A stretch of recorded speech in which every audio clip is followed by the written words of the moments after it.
You're listening to the Future Tech Podcast with Richard Jacobs. Future technologies such as artificial intelligence, stem cells, 3D printing, gene editing, Bitcoin, blockchain, the microbiome, quantum computing, virtual reality, and exploring space are much closer than you might think. In fact, many early versions of these technologies are in play right now, and the companies that are using these technologies are the focus of this podcast. My goal for you, the listener, is to learn from these podcasts. You may very well learn something that may change the course of your life for the better, steer you towards a new career, or give you insight into addressing a thorny medical problem. Remember, this podcast and its content is informational in nature only. No medical, tax, legal, financial, or psychological advice is being given. If you enjoyed the podcast, please listen, subscribe, like, and tell your friends about it. Thank you. Hello, this is Richard Jacobs with the Future Tech Podcast. My guest is John S. Torday, PhD. He's a professor of Pediatrics and OBGYN at UCLA. He works in the Division of Neonatology. He's also a director of the Gunther Laboratory for Cell Molecular Biology. He's been involved with evolutionary biology for 50 plus years. He's got a lot to say. Corresponded with him a bit offline, asked him a bunch of questions, and he has so much more to offer. I think you'll see through this interview the amount of his knowledge is pretty expansive. So listen in and enjoy this podcast. So John, thanks for coming. How you doing today? Well, and thank you for having me on your podcast. Yeah. We've spoken a lot offline, and I know that you've been working as a scientist for 50 plus years, which is amazing. That's a long time. What has it felt like throughout the years in terms of your base of knowledge, as you've gone along? Are there any major themes or changes that you've experienced as you've done science over so many years? Well, I think, I guess I would first say that the scientific observation that catalyzed my career was yet another serendipitous observation that a simple molecule of the cortisol hormone could significantly accelerate fetal development, which was a huge breakthrough. It was the beginning of the whole discipline of neonatology or newborn medicine. And so I was sort of sucked into that because as a developmental cell physiologist, it was so profound that it had to be addressed. But in terms of technology, there's been a huge change in biomedical research from descriptive biochemistry at the time I entered the field back in the late 60s to the transition to molecular biology and the whole concept of genomics, proteomics, all the omics. There's been a sea change, not so much in what we know, but the way we go about interrogating the experimental models that we use. So what do you believe scientists are experiencing? Do you believe that they're making steady progress and that the reductionist way of looking at, living organisms or let's say the body is working? Or do you think that, we're running up against complexities that are slowing progress? I don't think I segued into evolutionary biology about 20 years ago, largely because I finally sort of figured out how to explain causation and the origins of life based upon the mechanisms of cell signaling and cell communication that we had been studying for many decades. And so because of my transition to understanding the ontology and the epistemology of life, I don't think we've moved any further from Linnaeus doing binomial nomenclature than where he was at the time. We continued to describe biology instead of biology being a hard science, which is predictive like chemistry and physics, because we have no central theory of biology. I've proffered one. I published a paper with that title, but no one's sort of stepping up to raise me up on their shoulders because I'm a bit ahead of the curve as I usually am. And so people don't really understand what I'm talking about by and large, with some rare exceptions. So my answer to your question is no, we've made very little progress in terms of understanding the mechanisms of biology. We still describe the mechanisms as if to say, understanding, internal combustion. Yeah, we can describe the parts of an internal combustion engine, but we don't know the internal workings of that engine. We don't delve into the those processes. Etienne Roux is a well-known physiologist in France. He published a paper back in 2014 in which he posited, independently of anything I've said to you, that by focusing on functions in biology, it's teleologic, tautologic. It's not about function. We have to understand the origins of life and how that arc has evolved to give us what we think of as complexity, when in reality, life is not complex. Life is actually very simple. We began as unicellular organisms about 3.5 billion years ago. More like 4 billion years ago. Life was dominated by unicellular organisms for 3.5 billion years. And in reality, I don't think we've ever left the unicellular state.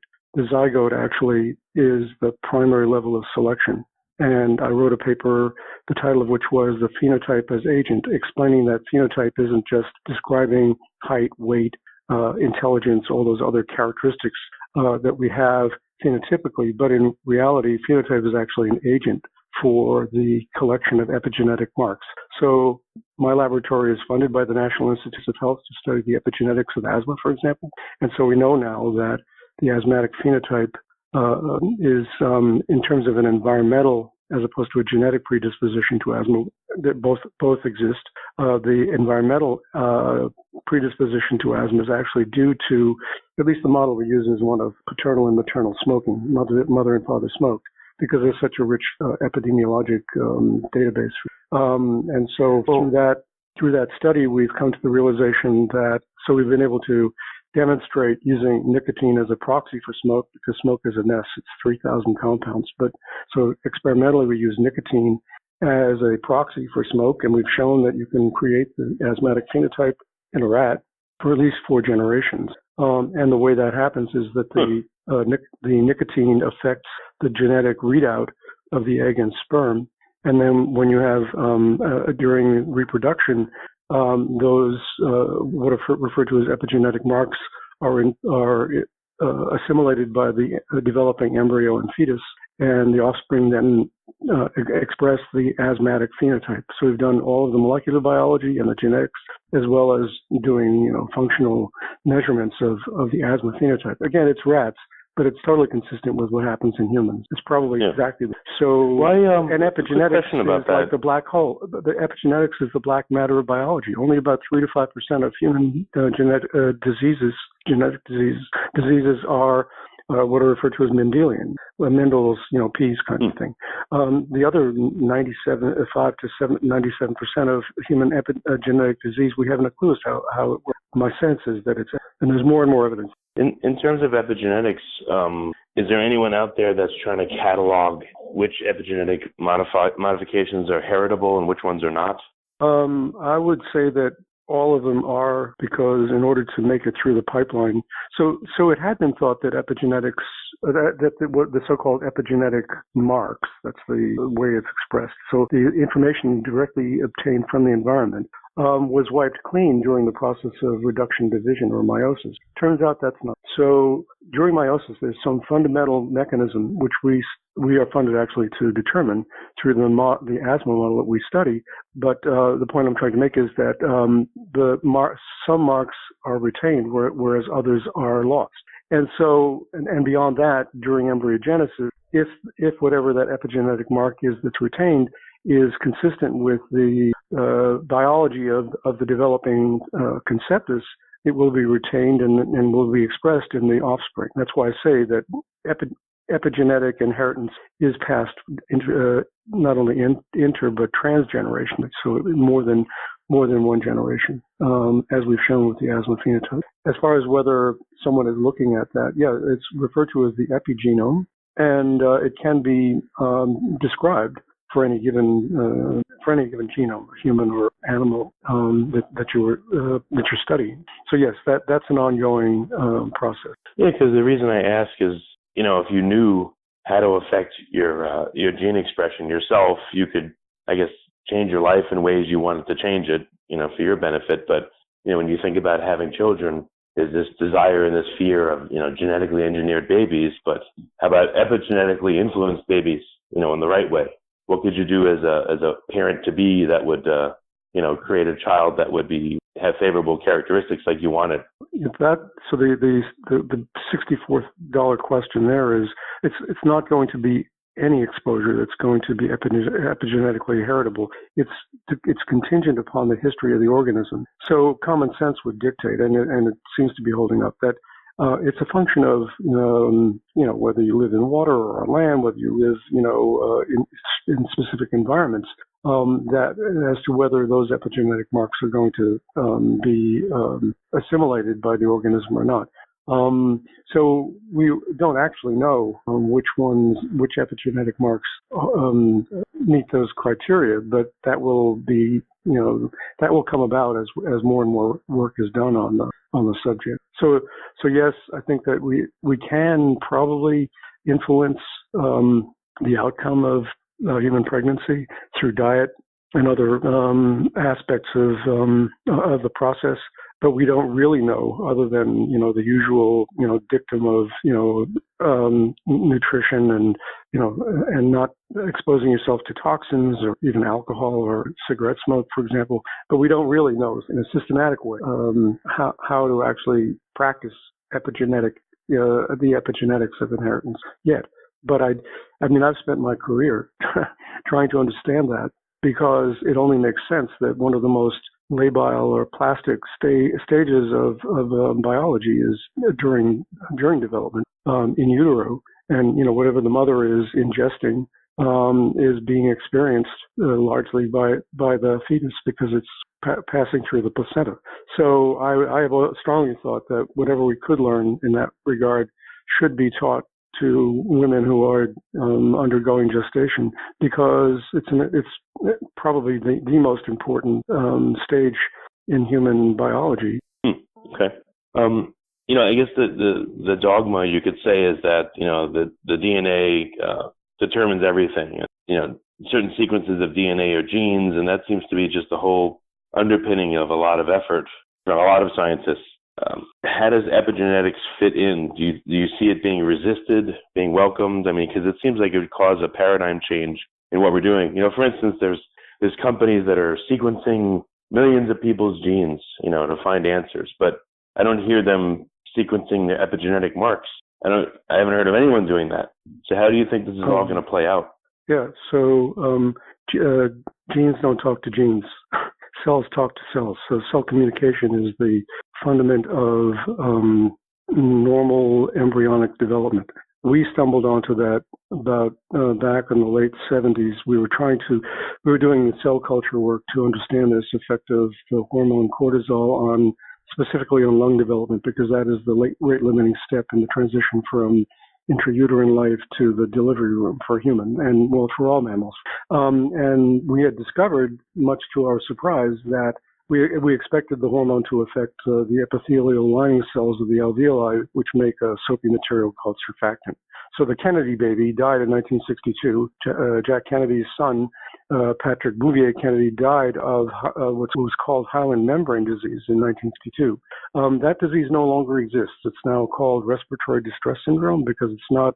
Hyaline membrane disease was a post-mortem terminology. The baby was dead. Those babies all live now, thanks to the discovery of this surfactant. And not so much that the surfactant was known to exist, but how it related to this hyaline membrane disease was one of the great breakthroughs of 20th century medicine. And it largely forms the focus of the discipline of neonatology and high-risk perinatal. So, at any rate, I'm getting off point here. So what we discovered was that the surfactant, which is synthesized in the epithelial cells that line the alveoli, we thought that was the target for the hormone, but it isn't. It's the underlying connective tissue, or the lung fibroblasts, which actually produce a low molecular weight protein, which then is secreted and stimulates the surfactant in the epithelial type 2 cells. So that was discovered by a very talented clinician scientist whom I actually trained when I was at McGill as a graduate, and he published that paper in 1979 in Science. About 40 years later, I discovered that it actually was a known, or a hormone that was discovered later. It's called leptin, which is actually what and Barry Smith, who had discovered this phenomenon, called it fibroblast pneumonocyte factor descriptor. It's actually leptin. I've published several papers on that subject. At any rate, the point I'm trying to make is that that was a big breakthrough, because up until that point, nothing had been learned about pattern formation in embryology since the discovery by Spemann of what he called organizer in Germany back in the late 19th century. In that 100 and whatever, almost 200-year stretch, we really didn't know what controlled embryogenesis. But then with the discovery of this so-called paracrinism, how cells communicate with one another through soluble growth factors, and Stan Cohen won the Nobel Prize for discovering epidermal growth factor, for example. Now, at that point, we started to roll out this idea of paracrine regulation of cellular growth and differentiation, which essentially is the underpinning of evolution as well in the way that I've established that evolution occurs. So the alteration of homeostatic equilibrium between the cells actually is what gives rise to novel structure and function during evolution. So it's a totally different way of thinking about evolution. Yeah, I have a question about that. So, can you say more about that mechanism? Like, first of all, in the time that we've been looking for, let's say, new species, let's say the last 150 years or 100 years, have we seen them appear? Have we seen dramatic changes in organisms that would constitute a new species? And if not, why? And how do you think new species arise? Well, so, conventionally we see these, cladograms in which you show the vertebrate evolution from a fish to man. And then, in between is amphibians, reptiles, mammals, and birds. That's the description of how evolution has transpired over the last few 100 million years. But no one's ever determined what the mechanism is for transitioning from a fish to a human. In the first paper I wrote, I had actually been able to demonstrate how the swim bladder, the organ that allows for a fish to adapt to buoyancy, the swim bladder evolves into the lung. And it had been thought that the gill was the homologue, the origin of the human or of the mammalian lung. It turns out that's an analogy, not homology. Homology means it came from the same source. So I was able to.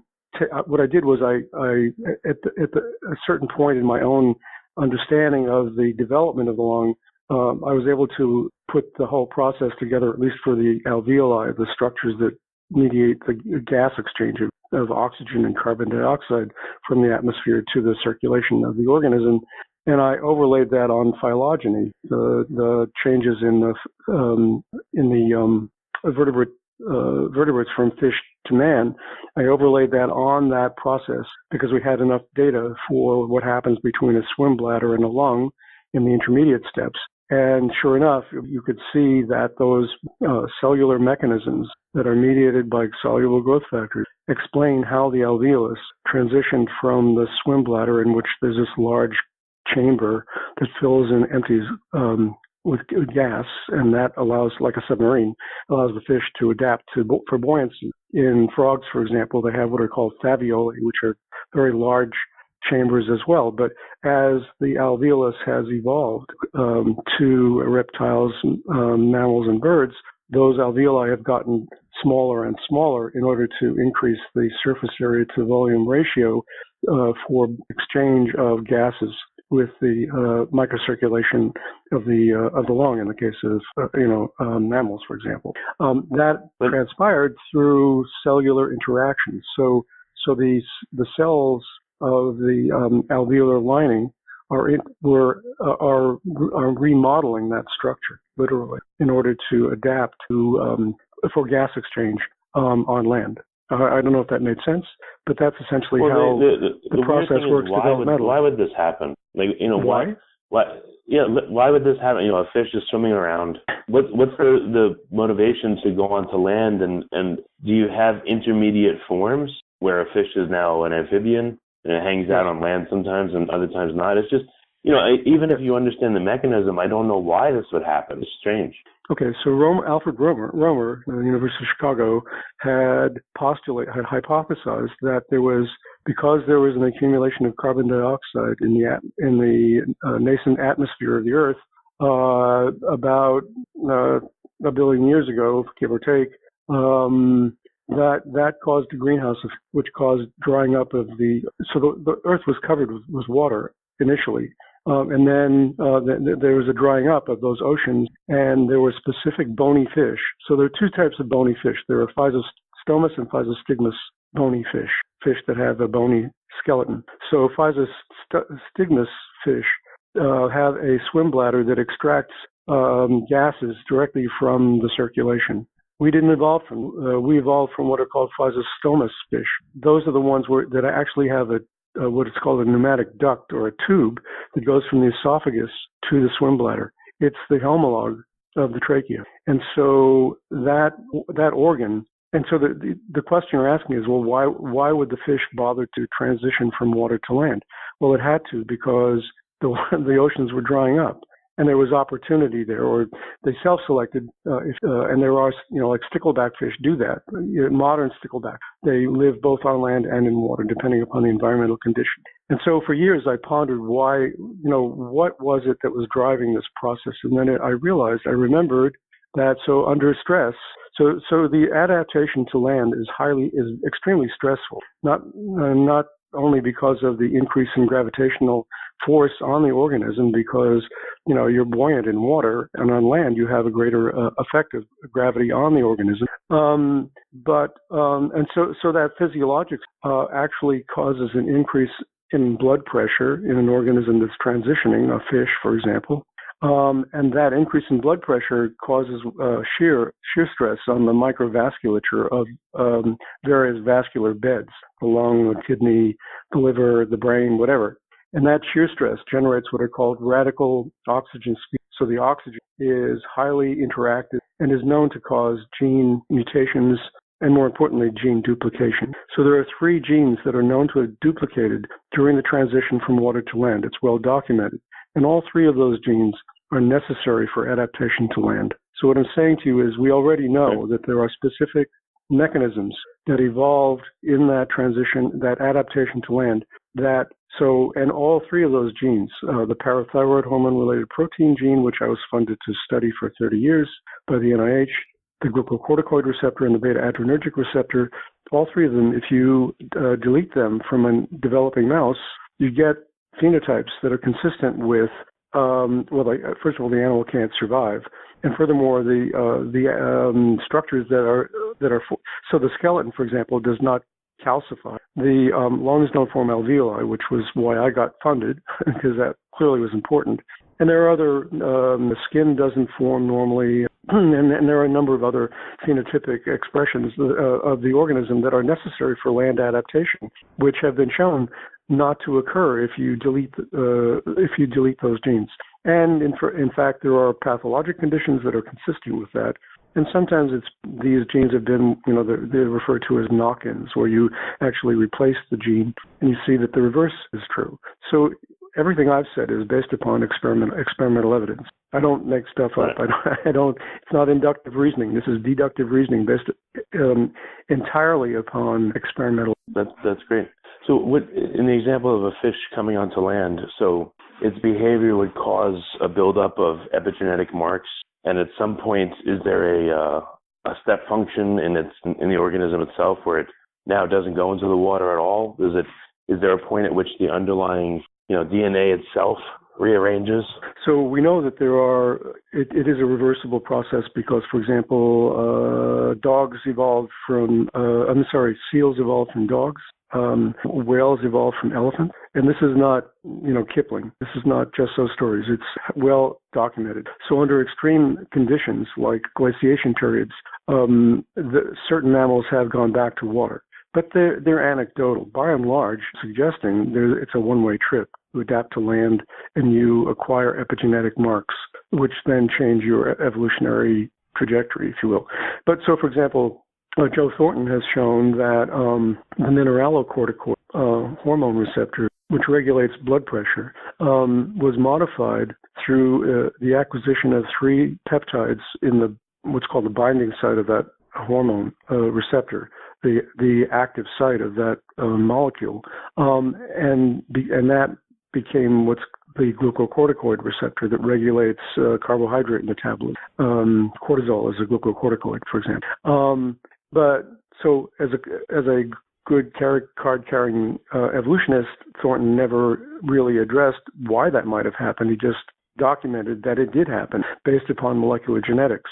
I think it makes sense, and I've gone on record to say, well, that when you adapt to land, as I said, gravitational forces are increased, and if you're making only these mineralocorticoids that further increase your blood pressure, there must be some way to offset that. It's called epistasis, and the stress on the system, on the vasculature, probably hypothetically caused that change in the receptor side of the mineralocorticoid to form the glucocorticoid receptor, which would have had a dual effect. It would have offset it would have decreased the amount of mineralocorticoid production, and in turn the glucocorticoids, which are mediated by that receptor, they stimulate the beta-adrenergic receptors, which are necessary for the partitioning of the control of blood pressure between the systemic blood pressure and the lung. So the lung has an independent way of regulating its blood pressure from the systemic blood pressure,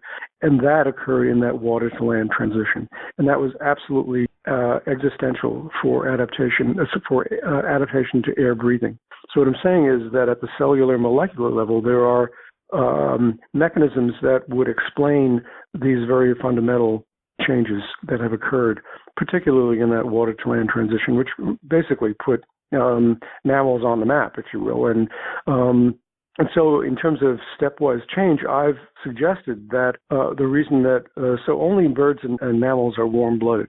All other organisms are cold-blooded. Their body temperature is that of the ambient temperature of the environment they live in. We and birds, mammals and birds, have a way of regulating our own body. Has fostered huge epigenetic activity because albatrosses can transit the polar ice caps. We humans have adapted to all the environments of the Earth, short of maybe the Arctic and the Antarctic, and we've transited and transitioned that into space, for that matter. So if you think of the epigenetics of that, it's so what I've suggested I just had a thought. I don't know if this makes sense. Since epigenetics is the dark matter, and it makes up 97% of all the necessary change, maybe that's why the underlying DNA of so many organisms is so similar, because it doesn't need to change. I don't know, and maybe the epigenetic changes are enough to create many different forms and functions of creature. Yes, absolutely. So Sean Carroll is a preeminent evolutionist, and Carroll's big thing is what's called cis-regulation.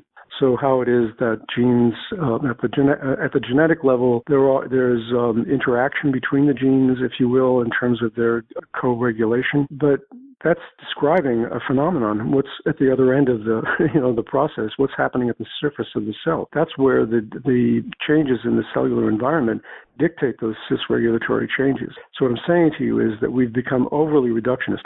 As far as I'm concerned, once you transit the cell membrane, you're not talking about biology anymore. You're talking about molecular chemistry. It's a description and not a mechanism that explains biologic mechanistic properties.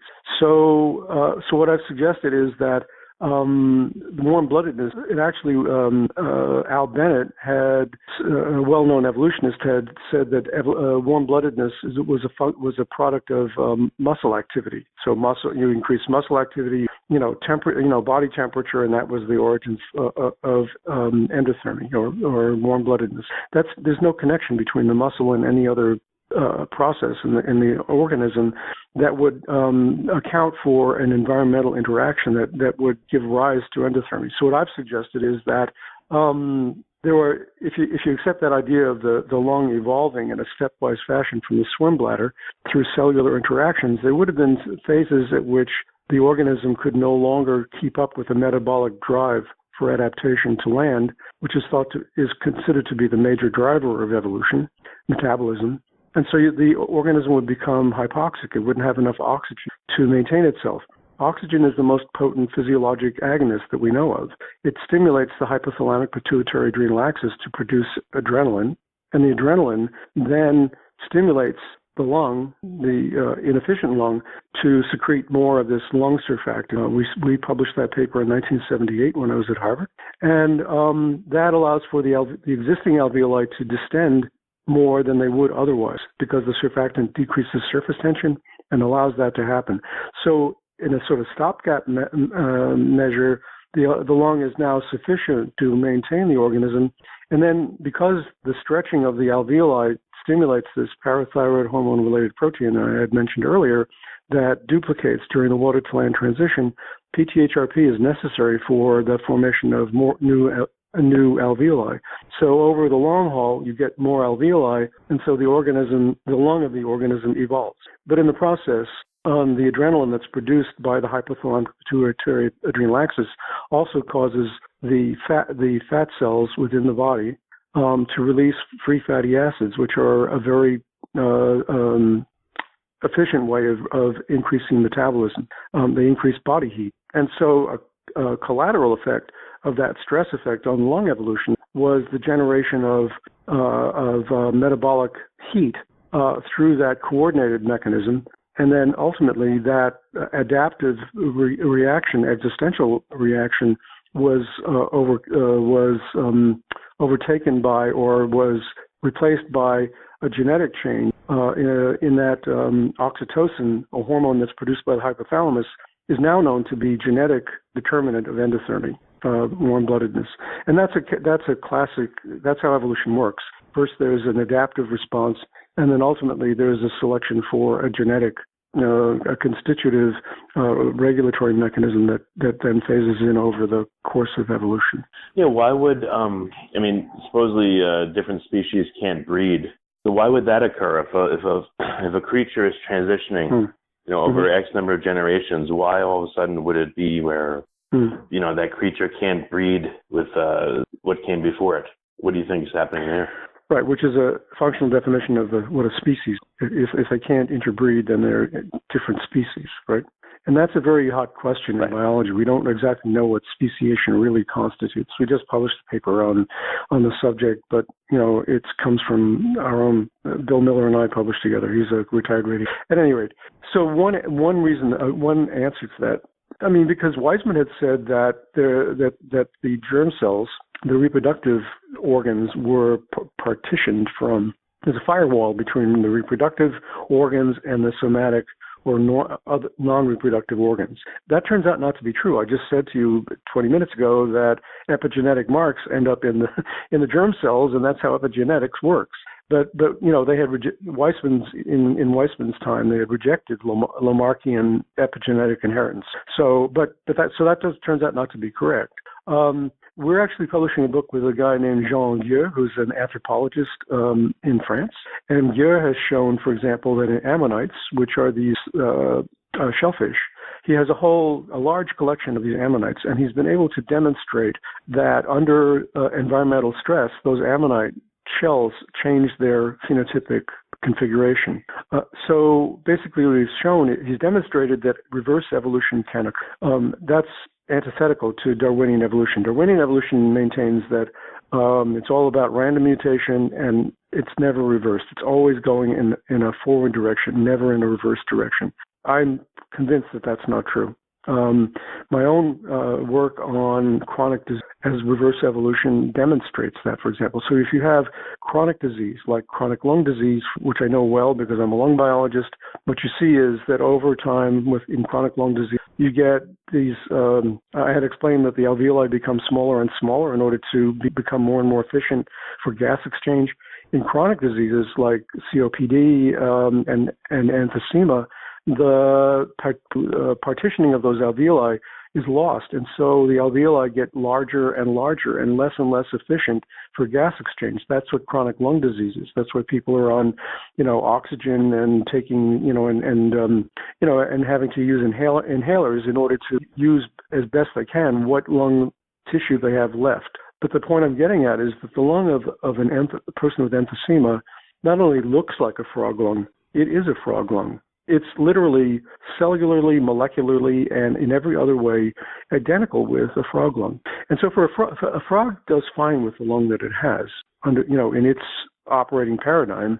And I should mention that frogs don't have a diaphragm, so that's another fundamental difference between us and frogs. But be that as it may, the point I'm trying to make is that if that were an accepted hypothesis that a emphysematous lung is a frog lung, we know how to drive that process in a prograde fashion from the frog to the mammalian lung. I published a paper showing that. And so that could be used in medicine. There are some technical issues because once you get to a certain phase of emphysema, there's so much, the stuff between the cells gets so like cement that you probably have to use some stem cell approach to try and sort of a two-hit hypothesis, something like that. But in reality, it can be done. It is theoretically possible. So I wanted to say to you that, in medical terms, we're still thinking in terms of the mutual exclusive nature of health and disease. If you look it up, health is defined as the absence of disease and vice versa. That's a binary way of thinking. It's not right. What I'm saying to you is that biology, medicine, and if you accept that idea that it is a continuum, you can practice true preventive medicine beyond, eating well and getting enough sleep, yada, yada, yada. You could actually intervene much earlier in the process of loss of homeostatic control using imaging techniques and ways of intervening which would rectify the slippery slope of the morbidity and mortality, if you follow what I'm saying. Can you restate it just in a slightly different way? I think so, but we are still dealing with descriptive biology and medicine, in which we're looking.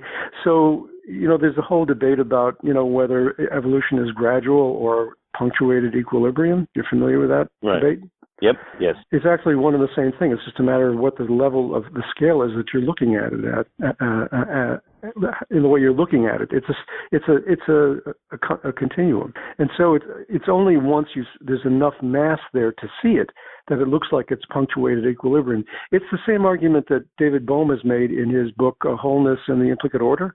He says in that book, so Bohm was a student of Einstein's. He's a physicist, and Bohm unequivocally states that based upon atomic theory, electrons will jump from one energy state to another. And if metal is heated, for example, that's not true. There's a continuum there. We just can't see it, but there are intermediate steps. The same is true of biology. There are intermediate steps which actually explain whether you are either in a homeostatic or dyshomeostatic state. And in medicine, that's critically important because if, the way medicine is practiced now, we wait until the person is symptomatic and then we intervene. By that time, the horse is out of the barn already, and hopefully you can intervene in a way which is not going to be too harmful. But in reality, if you could detect that by imaging technology, and we can, in theory, you could intervene and prevent that loss of homeostatic control way early on. And particularly if you have, some genetic predisposition that is going to cause that phenomenon to occur, you just monitor the patient until you see that the phenomenon is occurring, and then you can intervene. Does that help? Yeah, I don't think people like intermediate forms. Let's say cancer. They either want to get rid of it, they want to not have it. And I remember I watched a video on YouTube about this. They said by the time, for instance, cancer is observable, it has to be several 100,000 cells. Right. So, for instance, when someone is in remission, supposedly, from chemo, they still have it. It's just not observable, but they're told that they're in remission, so that's needed to feel okay about it. People don't like to think like, oh, I'm a little bit of the way towards being dead. I'm a little bit of the way towards having heart disease, or what I mean. That feeling I have, people like clear-cut lines. They really don't like the other. Well, and physiologically, if you think that you've got the sword of Damocles hanging over your head, that causes, physiologic depression, which depresses the immune system, and so the killer T cells that would prevent, the recurrence of that cancer are going to be suppressed.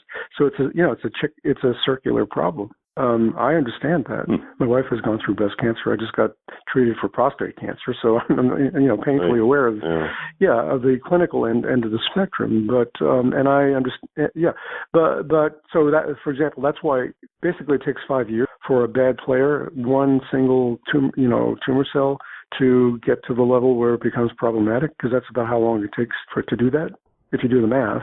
So yeah, but and yes, it's very complicated because, as you say, I mean, you may not really be home free, but either, you know, it's so slow growing, or, you know, or you can keep it at bay through some, you know, pharmacologic methodology, so that it never becomes an issue again, or it will, right? So you're saying that people, it seems like, yeah, there are tipping points.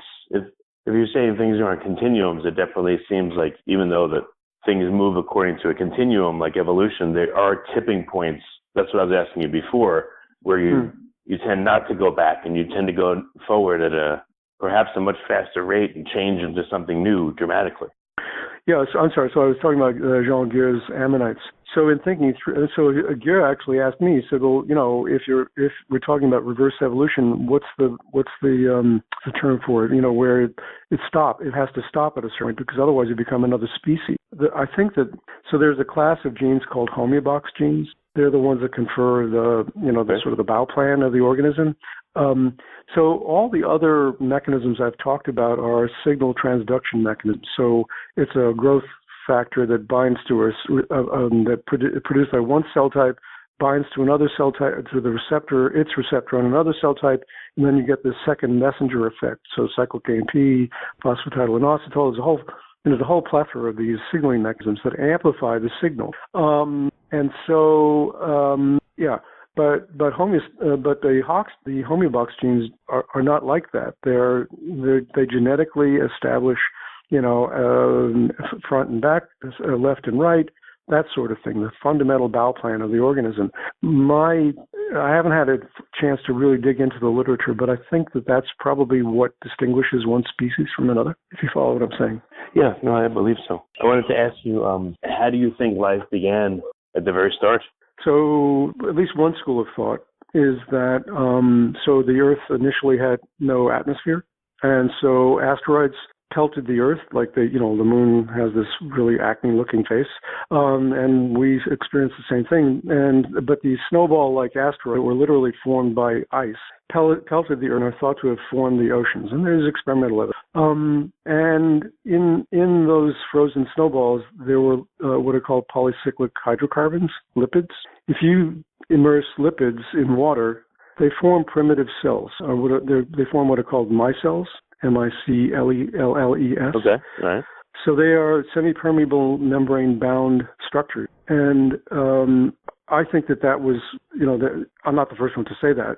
I like that idea for many reasons, not the least of which is that one of the primary factor in evolution is memory. You have to remember where you came from in order to know where you're going, because life avoids a vacuum, all those other platitudes. But evolution is extremely competitive, and if you have to figuratively think about what to do next, you're going to become extinct. So there are these ways of incorporating what used to, something that was used in a previous iteration of the evolution of the organism for some existentially confrontational condition, and so. An important feature of lipids is that they have memory. It's called hysteresis. So if you deform a lipid, a micelle, it will cut to the chase. The sun would warm up these micelles that are floating around in the primitive waters. It would liquefy and deform, and then at night they would reform. That's the origins of molecular evolutionary memory. And experimentally, Jack Szostak at the Mass General has shown, and Szostak won the Nobel about 3 years ago now. So Jack showed that in a test tube, you can synthesize nucleotides, DNA, RNA, from lipids, but you can't synthesize lipids from DNA. So the lipids had to have been here prior to the nucleus. And like that scenario about the warm, endothermy and oxytocin story, the same thing happens here. You have lipid memory that put us in good stead as organisms for a while, and then the nucleotides evolved or came from the stellar space or interstellar space. That's not clear. But at any rate, the nucleus took over as the permanent memory of the organism, but the lipid memory is still there. And so that's where I think that life began. And the other thing, so Lynn Margulis was a professor of mine when I was an undergraduate at Boston. So I know Cool. I know her work very well for that reason. Symbiosis was sort of what we all cut our teeth on as biology majors at BU. At any rate, so endosymbiosis is that the way that life evolved was these lipid protocells were able to internalize factors in the environment that were life-threatening. So the classic example would be iron. So iron is a very potent oxidizing agent, which would have killed us off long ago, but instead it became, the active site, catalytic site in hemoglobin, for example. And there are many, many of these heavy metals doing that, zinc and other heavy metals doing that. So heavy metals, gases like oxygen and nitrogen, for example, being entrained by the cell and bacteria, mitochondria. That process is the basis for our physiology. So the compartmentalization of those properties becomes physiology. And so I think why would that happen? Do you think it happened just once, and why only here and not on other planets? And does it happen again today, as we speak? Is new life starting? Or is this just a one-time thing, you think? Yeah, I don't know enough about astronomy. I mean, we talk about other Earth. Clearly, one of the reasons that the Earth it gave off all this biologic heterogeneity is because of, the 47-degree tilt or whatever it is of the Earth, seasons. That had a huge effect on biologic diversity. But beyond that, Gould used to say you could rewind the tape. I don't think you can. I think if you started so the initial conditions is the way the physicists express it. If the initial conditions were different, you would have a different consequence of the interactions of the physics and the biology. But I've actually gone on record to say that the cell physiology and quantum mechanics are homologous. So the aspects of quantum mechanics, such as uncertainty principle, are consistent with aspects of self. So I've said that. So the way that I got into it was I reverse engineered the whole process from the existing physiology back to the unicellular state, and concluded that there must be first principles of physiology. And the ones I identified were negative entropy, is what Schrödinger said in his book, What is Life? 1944. So negative entropic state is essential for life, fueled by chemiosmosis, the most primitive of bioenergetic mechanisms, and controlled by homeostasis. And so in thinking in those terms, I've worked all the way back from that condition. So then the obvious question then is, in terms of a pre-adaptive mechanism, serial pre-adaptation, the way I have expressed it. Gould called them exaptation. So if you accept that logic in terms of the origins of life, where did life originate? What was the precondition for life itself? I think it was the singularity that existed before the Big Bang. And so I've actually considered the real possibility that we are always trying to remain proximate to the singularity. We never leave the unicellular state, like the Red Queen in Alice in Wonderland. She's running as fast as she can to stay in place. And that in reality, because we've internalized the physics of the environment and must comply, therefore, with the laws of nature, just like the physical entities in the environment, that consciousness is actually the aggregate of all of our physiology. And in fact,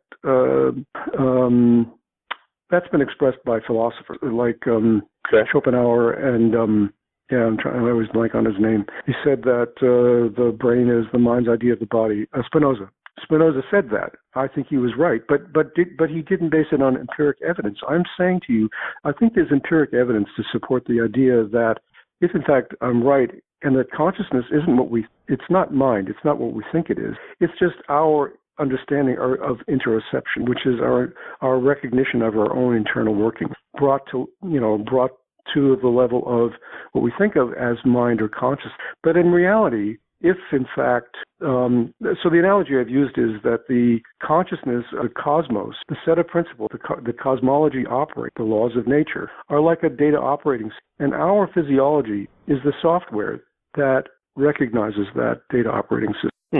Well, so it's a very different way of understanding our, you said, at the beginning of our discussion that life is so complicated, and yeah, it freaks us out. It's the big chill, right? The physicists tell us that we're only here by chance. That scares the bejesus out of me and everyone else. Yep. But the reality is, that's anthropic principle. How do we get plunked into this universe of all the multiverses? That's after the fact. We are not in this universe. We are literally of this. We are literally composed of the same stuff. So the lipids I mentioned that were embedded in those asteroids, they come from pulsars. That's known.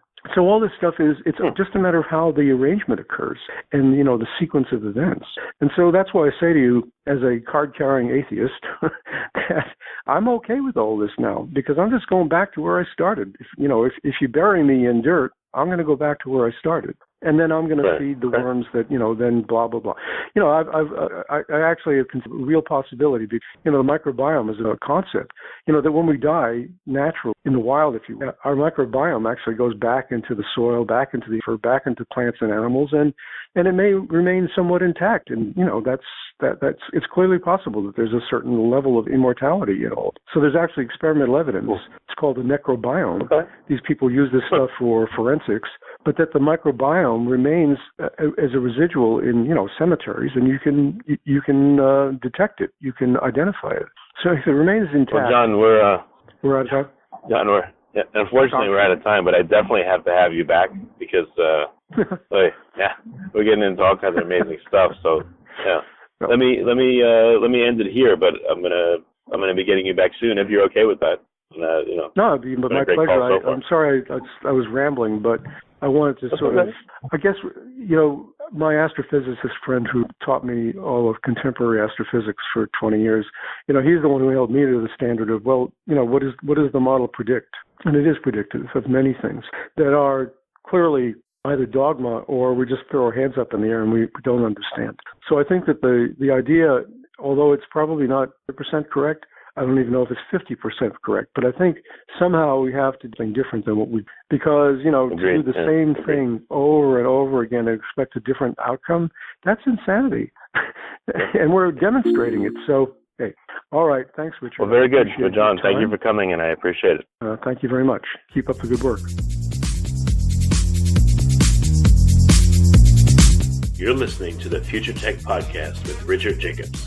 Future technologies such as artificial intelligence, stem cells, 3D printing, gene editing, Bitcoin, blockchain, the microbiome, quantum computing, virtual reality, and exploring space are much closer than you might think. In fact, many early versions of these technologies are in play right now, and the companies that are using these technologies are the focus of this podcast. My goal for you, the listener, is to learn from these podcasts. You may very well learn something that may change the course of your life for the better, steer you towards a new career, or give you insight into addressing a thorny medical problem. Remember, this podcast and its content is informational in nature only. No medical, tax, legal, financial, or psychological advice is being given. If you've enjoyed the podcast, please listen, subscribe, like, and tell your friends about it. Thank you.